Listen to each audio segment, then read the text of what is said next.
Boogos! Kelly. Yay! Hello, viewers. Welcome to yet another episode. Today we are talking about Boogos. Talking about locked up. Locked up. Locked up. Aha. And we're looking at the mind of a prisoner. The mind of We a want to prisoner. understand the mental state of people in our prisons. Wow. Aha. It's a hard topic, but we'll make it. Aha. As we said, no one is an expert, so we're just looking at these issues. Sure. Yeah, and see how we can support people in our prisons. Very true, very Yeah. true. Once again, Alingo Shilima is my name.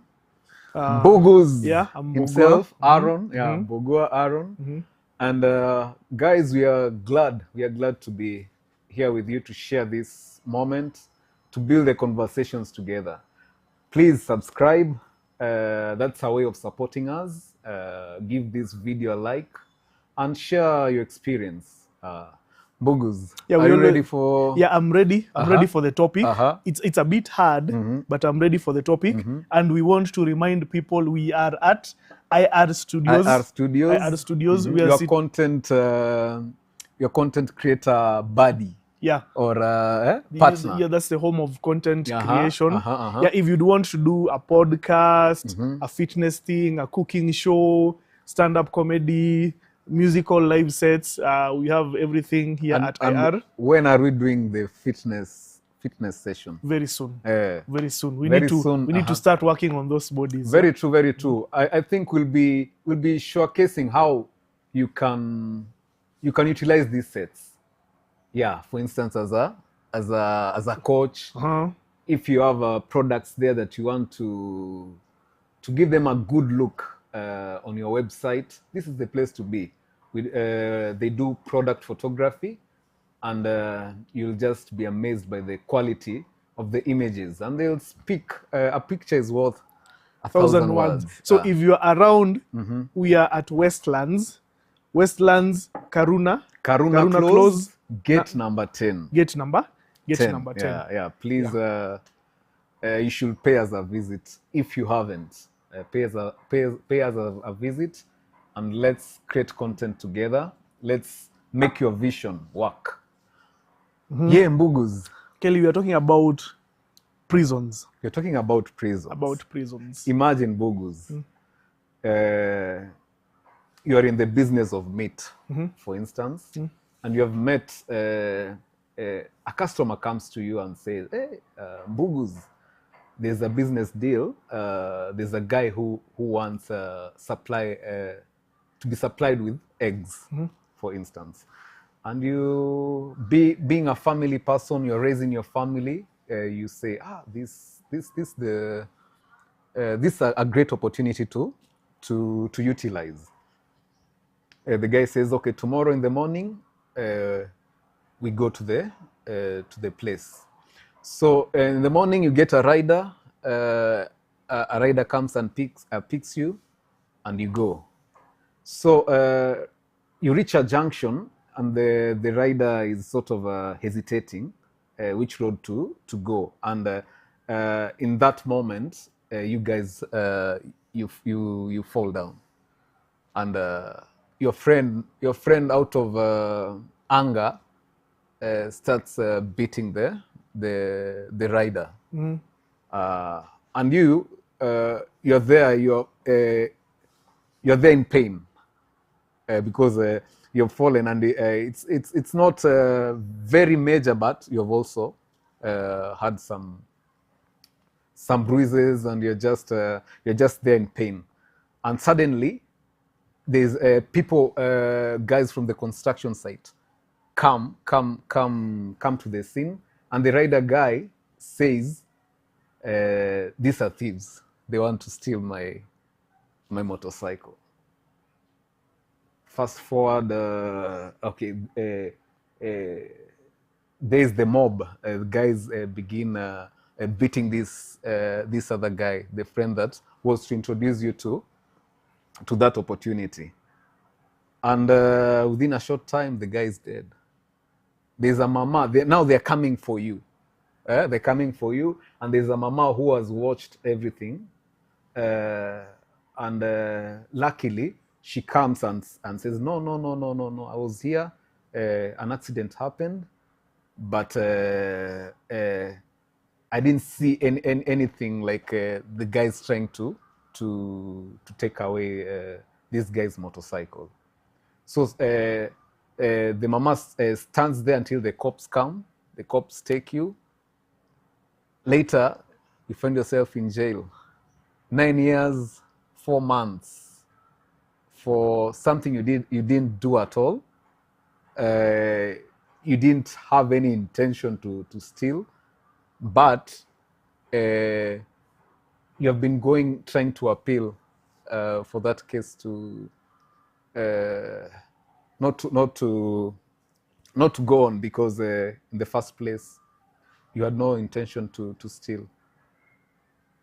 Can you say, listening to that, by the way, it's a true story. You can find it in Mweke TV. As I was doing some research, I came across there's a guy who spent like 9 years and 4 months at Kamiti Maximum Prison for mistake, for something that he did not do. He did not have the intention to steal at all. And look, his friend passed away. Yeah, I think you have opened up with like a very important point. And I want everyone listening to get this point. You're only one step away from prison. You know, at times we think prison is far away. It will never happen to me. It will never happen to me. But we can be walking, going just about your business. Very true. Your business. You're just walking. You'll be arrested and you'll spend years in prison. So everyone listening to us, let's make one. We should care about the mental well-being of prisoners, because tomorrow you'll be a prisoner. You can't tell. You can't tell. You can't say something like it will never happen to me. It will never happen. It will never happen to me. Because these are cases of innocent people who, just like you and me, are abiding by the law, and you just get something. Okay, for instance, being accused falsely, or somebody uses you to cover himself or herself, and you find yourself in that situation. Okay, just imagine what goes on in the mind of such prisoners, or any other prisoner who has been jailed for one reason or the other. But just try to put yourself in that shoe. So, like, Kelly, we can't talk about like prisoners and incarceration without first of all looking at maybe how the justice system works in Kenya. And the truth is, a lot of people don't understand. Even educated people don't understand how the justice system works. And at times you'll be under the impression that the justice system is all about putting people away. It's like there are so many people, like Kelly, there's a common saying, if you've ever interacted with a person who has been in jail or in prison, they'll tell you, people advise you, just accept so that this story ends.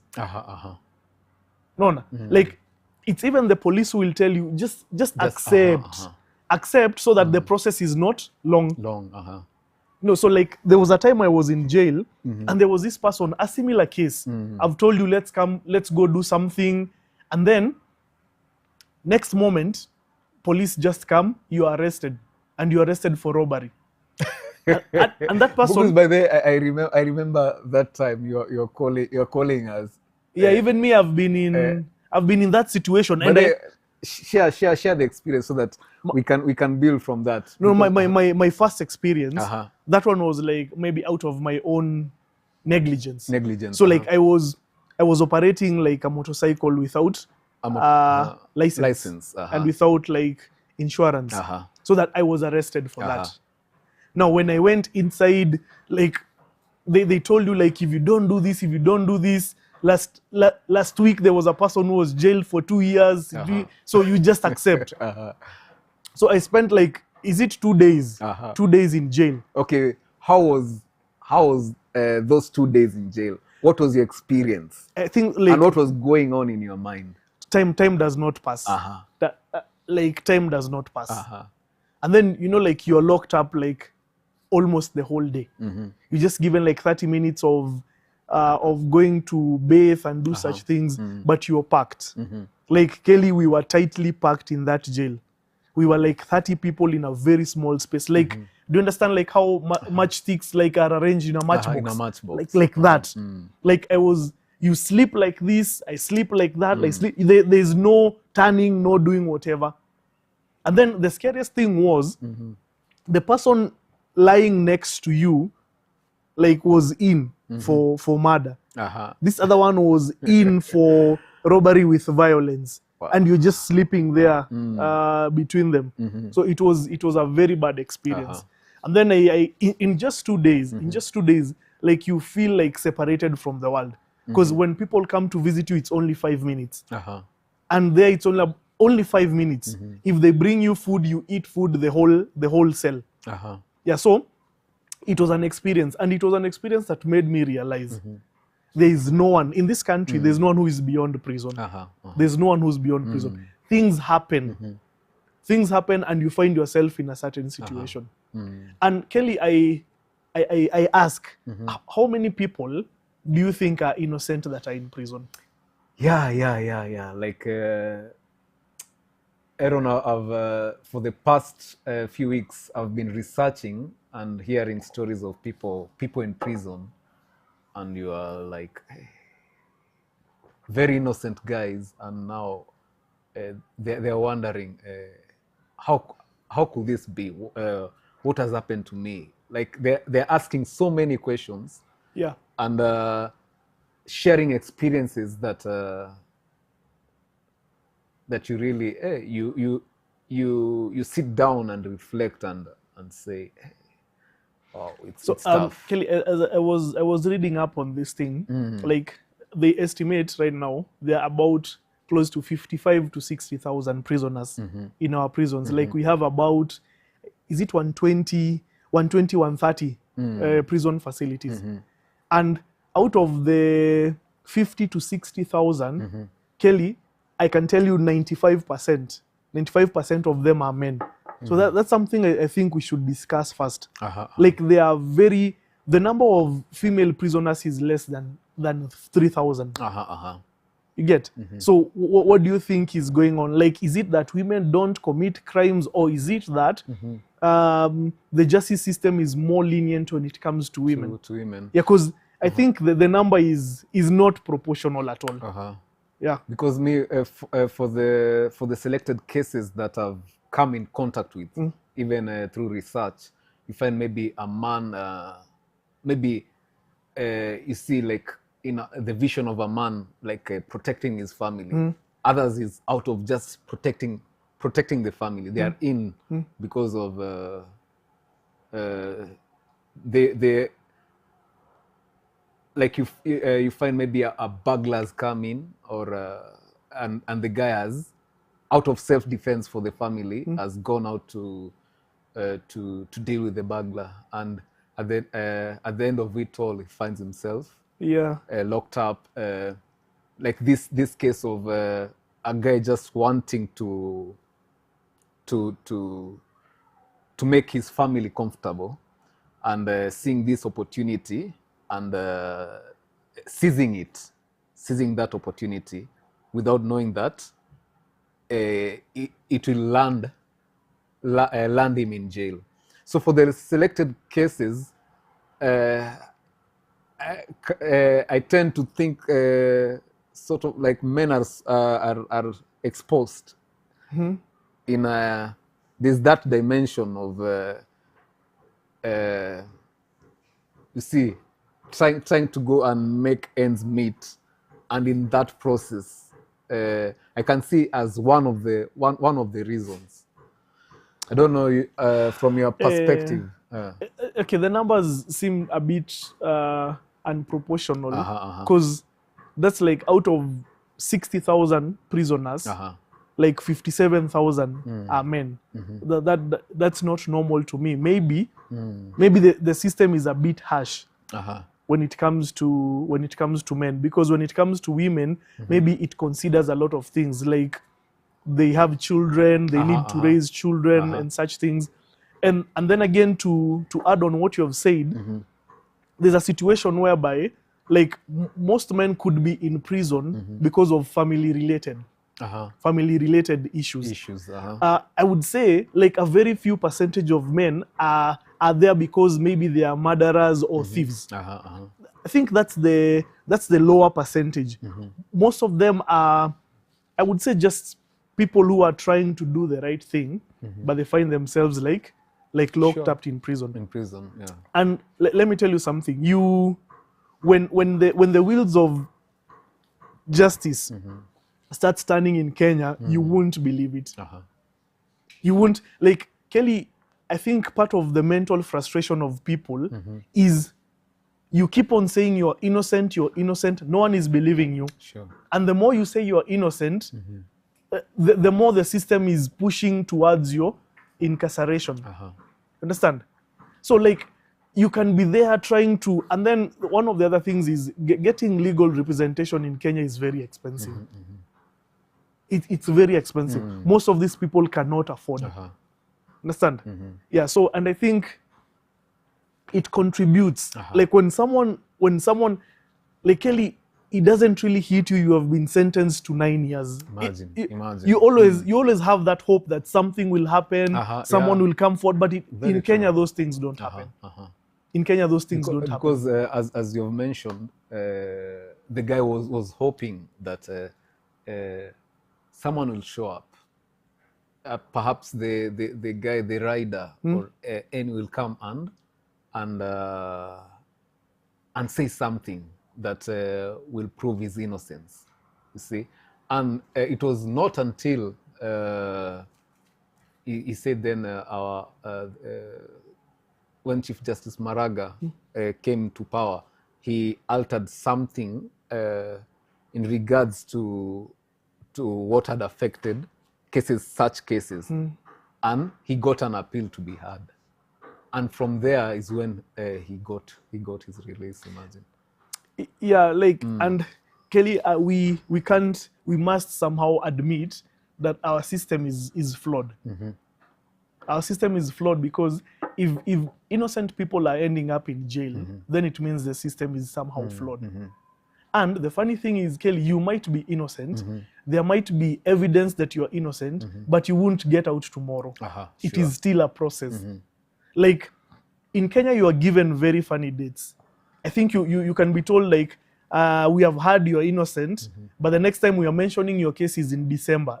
That means from now to December, you're still in prison. In December, we hear your case again. We say, let's do it January 2027. That's another year in prison.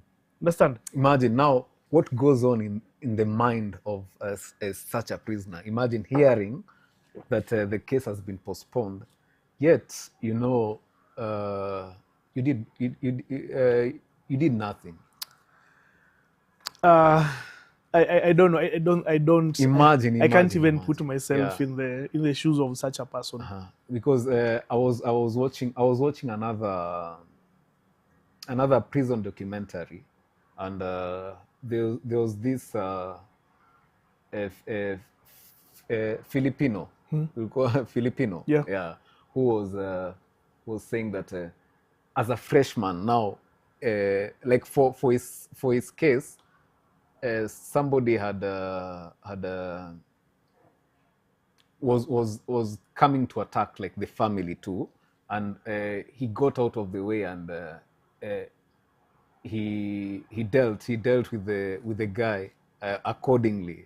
They exchanged jabs until he hurt the guy badly.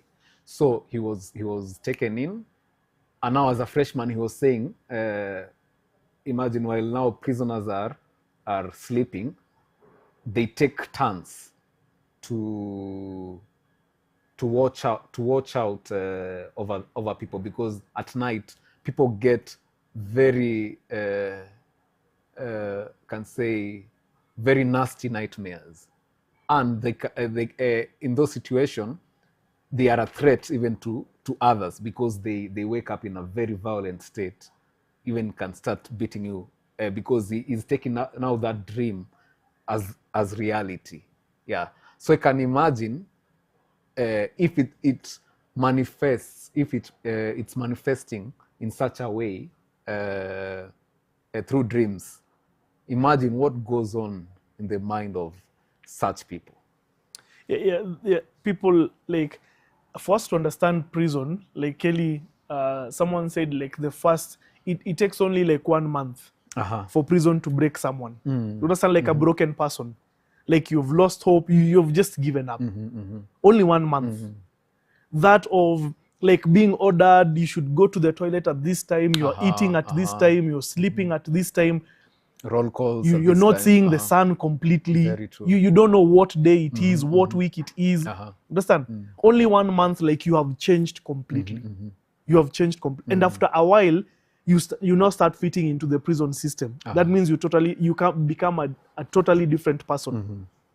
Understand? Yeah. Like you have lost goals, you have lost everything. Now you're just like a prisoner. And unfortunately, like our system is not like invested so much in rehabilitating people. I think our system is based on punishment more. Understand? Sure. And then now there's the aspect of family, of your Kelly, the moment you go to prison, I think people there's some stigma. When we hear your brother is in prison, we're like, what has he done? Were you involved? So people don't get visited as often. Very true, very true. Talking of stigma, the guy who went to prison 9 years and 4 months, after he came out, the neighbor just said, hey, now if the government is releasing thieves to come and to come back to the society, that he really felt it and said to God, please help with that situation. Yeah, because now the stigma, and McHugh, the guy didn't do anything, but yeah, like I read somewhere, like out of the 55,000, half of them are people waiting judgment. Do you understand? Like these people have not been convicted. You're not a thief yet. You have not been found guilty of being a thief. You're waiting for judgment. So imagine 30,000 people have already been condemned. They have been given sentences, but half 30,000 are still waiting. Are still waiting to know whether they are innocent or such. So that's the challenge. Yeah. Wow. Because now the other thing is, they are wondering, they meet elderly people there. Yeah. And you hear other cases of elderly people who are there just because they have not released their land. Yeah. Imagine. Yeah. They are taken there as a way of a sort of punishment, or go and die in jail. Yeah. Because somebody outside here wants your piece of land.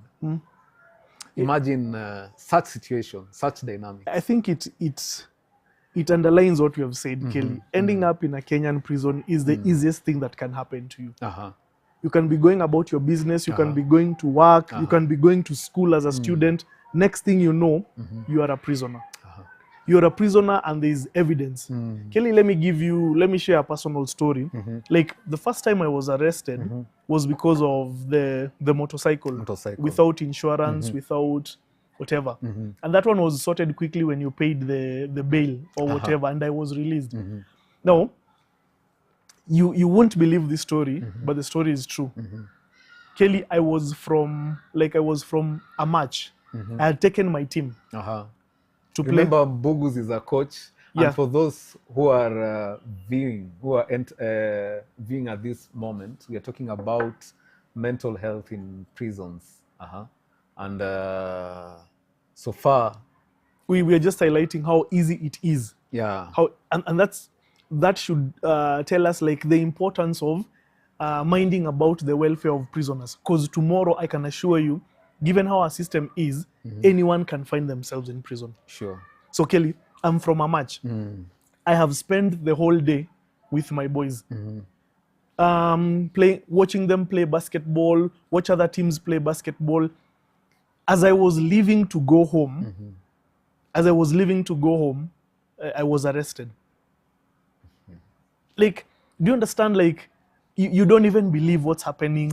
Like, the whole day I've been here coaching basketball, and as I'm leaving to go home, I am arrested, and then I am told that I am one of the biggest drug dealers. Hey, Kelly, like I am one of the biggest drug dealers in the area, and then I'm like, you guys are, you think it's as in at times you don't believe what's happening. Very true. You're surprised. Like, before you process like you're a drug dealer, you're asking them, I've been coaching basketball the whole day. The whole day. Now you're telling me I'm the biggest drug dealer. I was arrested. When I was arrested, Kelly, believe it or not, the drugs, the imaginary drugs that I was selling were there. And now I was made to take a photograph with all the drugs I was selling. I went, like, I spent the night in the cell. In the morning, I was taken to a different police station. Now, it came a time where, like, they had to take a picture of me and the drugs that I was selling. So imagine I was made to hold up. I was made to hold up sticks of... Kelly, that's the first time in my life I have ever seen. How was your state of mind at that time? I was in disbelief. You're not believing it. You're thinking like it's a joke. But then again, someone is telling you, hold up these sticks of cannabis. This is the cannabis you are selling. But I'm like, I've never seen this before. Sure. They're like, no, it's yours. So where the police got the drugs from, I don't know. But there's a picture of me in a certain police station holding sticks of bangi. And in a certain police station, I was, my charge sheet actually said drug trafficking, narcotics trafficking. And keep in mind, I am from the basketball court. Imagine. From the basketball court, a distance of 50 meters, you've already become like a very notorious drug trafficker. Coach, a preacher. And then people are like, it can't be. Imagine. And then by the time the police realized, like, they don't have any case against me, the damage was already done. Kelly, the damage was already done. Imagine. They were covering up for someone else, using you. Kelly, you see, the thing about how the justice system works, no one cares.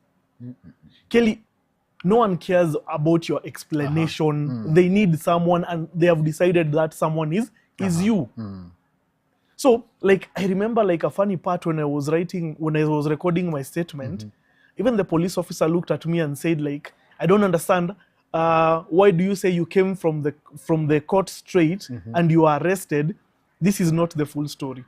And then now people started seeing holes all over. You're like, no, this doesn't make sense. This doesn't make sense. And then finally, they just had to let you go. But now, the 2 days I was there, the damage was already done. Let me ask you, is there a school in that region that wants to associate with a drug peddler? No. I remember it was the moment when you began thinking of shifting and going to find another totally different region where no one knows you. Yeah, you know, because already they have tainted your the moment your image. And keep in mind, I wasn't even in prison. I was just in a cell. I was just in jail. But the reputation was like, we can no longer deal with you because you will sell drugs to our kids. And I think I was banned. Some schools explicitly said, when this person comes, do not open for them. You know, imagine the stigma now. Yeah, and then that's a school you had worked with for a very long time. But they're disowning you. They're disowning you immediately. So I'm imagining someone who has been in prison for like 5 years. When you come out, your own wife doesn't want to be, your own kids don't want to be associated. Your neighbors have nothing to do. Even your friends, your employer, so it's like when you go to prison and come out again. Actually, Kelly, surprising thing is most people prefer to remain in prison. I know you have heard of rare cases I've where heard by the, prisoners reoffend so that they can go back. Can go back and just Kelly, stay. The world outside, if you're in prison for 5 years, like you never left a superhighway. You never left all these roads crisscrossing. Very true. You never left the schools. You never left. So when you come out, you're like, I'd rather go back to the life I know. So you reoffend and you're taken back. Like there are prisoners actually who are released and they don't want to go out. Very true. Very true. They want to stay in prison. I can also imagine. Imagine you have been coaching for maybe the last 2 years. Taking your team to various games. You have really built a nice great team, and of course at such a moment you expect that the administration will stand with you. No one comes to your defense. No one comes to your defense. Everyone disowns you immediately. We don't know him. We don't want to be associated with him. He's no longer welcome here. I got that from 3 schools. 3 schools you had worked with for like a period of 1 year prior. And they knew your character. You know, no one came and said like, this can't be true. We vouch for this person. So they leave you to find your own way. So like I found my own way and then now I got out. Getting out, I had to start all over again. Wow. So like, I think if you take anything from this conversation, it's let's care about prisoners. Because someone you know, or even yourself, it can happen to you. Very true. Given how our system is, given especially if you are a man, I think the system is not kind to men at all. Especially if you are a man, you will go away for something you did not do. And I think the pain of most people is that no one wanted to listen. And at times, Kelly, you wish you had done what you are accused of. For example, that person who was jailed for 9 years. Imagine. At some point, I wish, like he says something like, "I wish I had stolen," because all the same, I'm being put in prison for that's 9 years of your life. 9 years of that you will never get back. Yeah, you will never get back. Yeah, because I can imagine the mental torture. This guy is in prison. He's thinking, how's my family faring on? Why don't they visit? Why don't they visit? And then when you finally, here's the thing, when you finally receive news from home, because like in a large prison population, there must be someone from your village who will be like arrested. And they'll come and say, your wife got married, your kids moved out, your neighbors split your property, your cow died, I don't know, the piece of land was sold. What does that feel? Yeah. The world is moving on without you. The world is moving on without you. Personally, Kelly, I think we can do better. We can do better. Let's stop punishing people. You understand? Because the way is punishment. Punishment. Like, this is all about punishment. There's no rehab. There's no. And then the sad thing is, Kelly, whatever you put in is what you get out. So here's the thing. Countries that have shown to have reform programs for prisoners experience a very low reoffending rate. Sure. But if the aim is to punish people, now let me ask you, like in Kenya, and like a naive thief goes in prison and he comes out an expert thief. Because people tell you, no, you shouldn't have done that. This is how you beat the system. This is how you scam people better. This is how you get away with it. So it's like a prison is one big college where we take in ignorant thieves and get out experienced thieves without reforms. Because Kelly, you have given me nothing. You have not given me education. You have not given me an alternative. I was in prison for stealing because I was poor. After 9 years, I leave prison still poor. That means I'll go steal again. And then 1 year later, I'm back. Understand? Because I remember the guy who stayed there for 9 years. He shared that it reached a point where life was very hard until he had to enter into the conmanship, because now he had to find ways of how also the family will survive outside prison. Then he did for quite some time. Like you see the messages that we usually send, get. From prison. Yeah, from prison. Yeah. Then it reached a point. He said, "Since I'm good at business, let me just do business." So he began selling the loaf of bread, milk, and funny enough, it was like he says that business is very lucrative there. Yeah, in prison. You find like a bread that you're sold at 70 goes for like 150 shillings. Yeah? And you'll find prisoners will always be calling on relatives. Send me some 150 or what to buy those necessities. So at times he could even make a profit of like 3K. Then you come to wonder, like what you have mentioned, like you see this is a place that you expect there'll be rehabilitation programs. True. Just to make use of that opportunity, since people to make the guys who are in to reflect, to see their choices of life and to improve the society. But it's vice versa. They come out worse. And that's why like our prison population has been increasing. Like from 2015, when you look at the numbers, it's been going higher and higher and higher. So I'm thinking by 2030, we might even have 100,000 prisoners. Because we are not preventing people from reoffending. Someone stays in prison for 2 years, he learns how to become a better thief, he goes out. Learns how to become a better scammer, he goes out. After 2 years, he's caught again, same cell he was in. Understand? So it's like release, recapture, release, recapture. So that's how it has been for the last, I think, 10 years. At this point, Mbogus, let's look at like the life of the prisoners. This I'll share just based on what I've observed watching the documentaries and every other thing. I remember this guy now here in Kenya. He says like there are prisons where the number of people living with HIV is like almost like majority of the people have it, and they are tested too. Like there are people who have decided that like since they can't get an opportunity to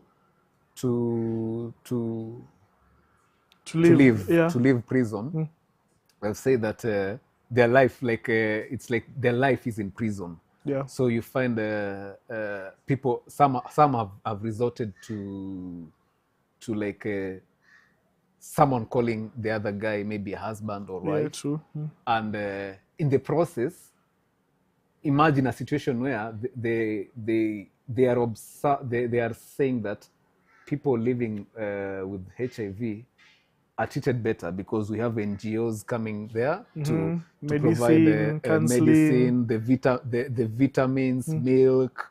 Yeah, so to this guy who's struggling, has had his a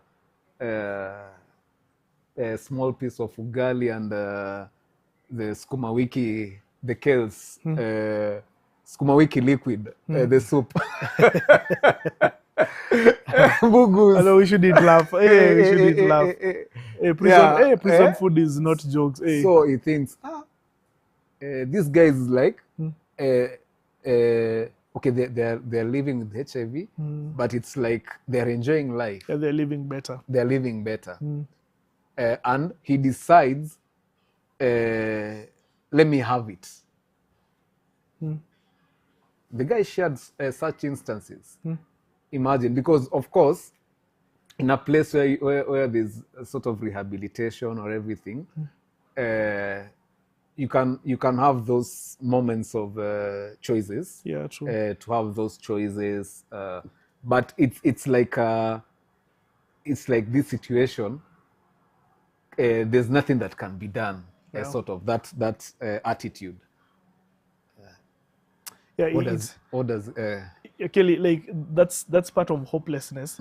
Kelly, if you're 40 and you have been jailed for 30 years, you know you're not coming out alive. So you might as well maximize the benefits of being in prison. And at times, if contracting a disease or maybe attempting to take your life, or maybe people will do anything just to get a little better treatment. Like Kelly, that piece of bread, someone will work for 6 months to get that piece of bread, maybe to get like tea with sugar, or maybe to sleep on a mattress. Understand? All this is a result of hopelessness. But imagine a situation whereby prisoners had something to look forward to. Sure. Mostly, I do say, like, allow prisoners to participate in sports. Understand? If we can't give them education or whatever, allow them to participate in sports. Let them know, like, I can't waste my life because I have a match tomorrow against the guards. We have a match tomorrow against that other prison. Like, something to keep them going. Because I remember back in high school. Okay, it's funny because they seem sort of similar from a perspective. Imagine we were in high school. We were in high school.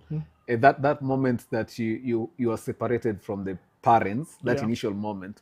Of course, you really felt it, and you are here. You get some certain rules, some tough rules. You have to abide by this. This is the time for what this, and like one way of coping was like for instance, I joined sports. I felt that at 4, imagine being there, maybe you're hoping, you're wishing you're at home with your parents. Now you find occupying yourself meaningfully and enjoying the days in your school. And you didn't know like how time passed. Because you're just looking forward to music festivals, looking forward to athletics, looking forward to that. Because that thought came to me when I was watching one of the documentaries. There was a guy who said, I chose to be in prison. I chose to be a cook. So when I'm there, time just passes because I'm cooking. I'm cooking. I don't get that time to feel pity on myself and worry so much because he realized it's making the situation even harder. So today we are talking about the mental health of people in prison. And we're just sharing ideas. I wish there was more we can do, but right now our main goal is to drive the conversations. When you talk with your friends, when you talk about people who are neglected. Last time we spoke about the old people. Now we're talking about prisoners. I think the moment someone is behind bars, we completely forget about them. But we can drive the conversations. We can push people, we can highlight, we can, even in our own capacity, have programs for people who are coming from prison. Because like in advanced countries, they have things they call like halfway houses. Like when you leave prison, you must stay in another facility for like 6 months that helps you acclimatize to the normal life. So you just don't throw someone to the deep end. Very true. By driving the conversation, by talking about such things, we hope like people will pay more attention to prisoners. Because first and foremost, you can be a prisoner. Very true. Don't live your life thinking it will never happen to me. Kelly has highlighted a lot of stories.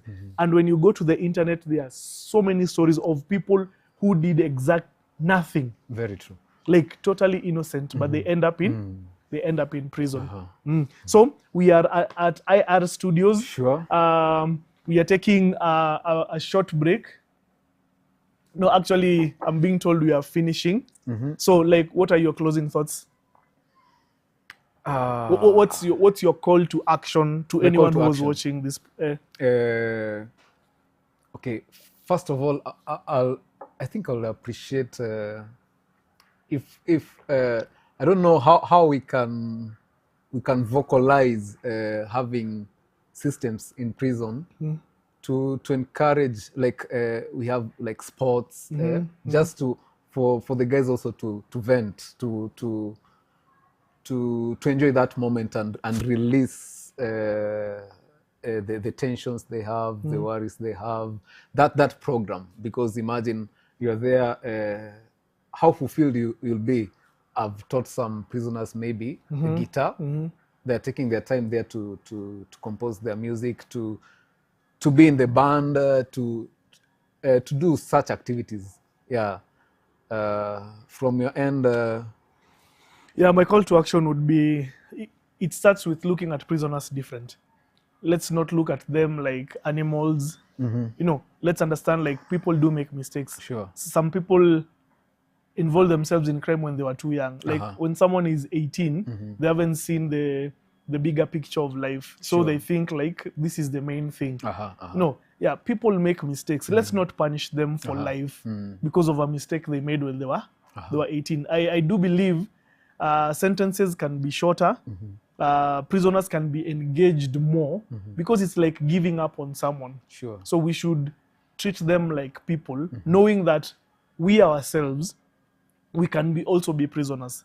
Very true, very true. Because yeah, it's a very tricky. Yeah, it's a very and then finally delicate. We can say the irony of life is there are people in prison, but they are free. Sure. Understand? Yeah. But there are people who are free outside, but they are in prison. Yeah. So even as we focus on people incarcerated in a physical sense, very true. Let us think of the addictions that bind us, issues that we struggle with. Someone can be a prisoner to anger, a prisoner to alcohol. So at the end of the day, let's look at that prisoner who is physically incarcerated as this other person who is a prisoner to addiction, and offer them the help that they need. So if you have someone who is in prison, visit them.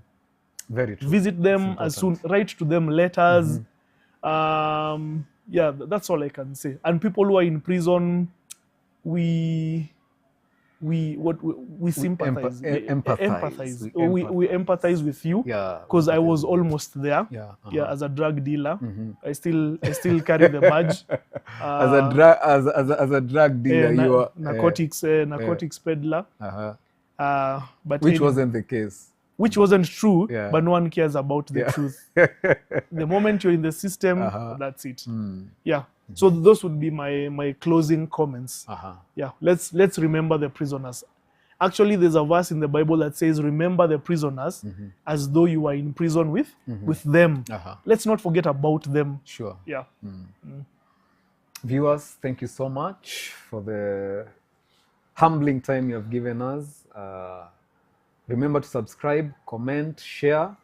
We won't leave you hanging. But do we have something? No, we don't have something. But you can play the guitar for people who are in prison, especially the innocent ones. Play for them something so that they'll be encouraged. The innocent ones. The innocent ones. Or even the guilty ones. Just play for them something.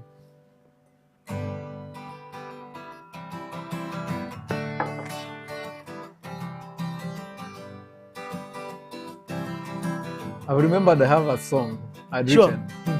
Mzigo wa wasiwasi teremsha uache, alitembea juu ya maji, subiri atende, ana ujuzi kutuliko, atatenda amini. Tembea kwa njia yake, uponyaji pokea, tegemea mwangaza wake, miujiza ngojea.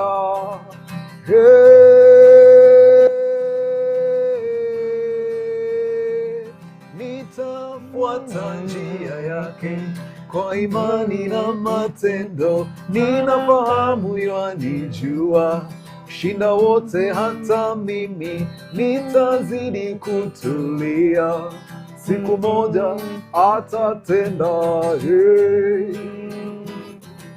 Sasa hivi anatenda. Sasa hivi anatenda. tender, ah, tender, hey, hey, tender, ah, tender, hey, tender, hey, tender, hey. I don't encourage them as we wrap up. Yeah, so let's consider each other. Let's consider people who are in physical prisons and all sorts of prisons. Yeah, so let's drive the conversation, and we hope at the end of the day, everyone will be free. Oh, tender, oh, tender, hey, tender, hey, tender, baba, tender, ah, tender.